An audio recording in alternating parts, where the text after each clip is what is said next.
এই এইসব ঘাসগুলো হয়েছে দিদি ছেলের বিয়ে নিমন্ত্রণ করতে এলাম। আসেন আসেন ভেতরে আসেন। না না, এখানে হাওয়া চলছে, আপনি এখানে বরং একটা চেয়ার দিন। আচ্ছা আচ্ছা হ্যাঁ, হ্যাঁ।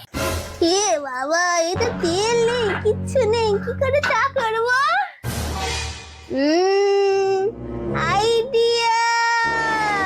শুধু আগুনের অভাবে চা হবে না, কোনো ব্যাপার না, গালের মধ্যে দিয়ে তো গরম করে দেওয়া যায়। এই গ্লাসের মধ্যে চা, চিনি, দুধ একসঙ্গে দিয়ে মুখের মধ্যে দিয়ে কুলকুচি করে দেবো, ব্যাস।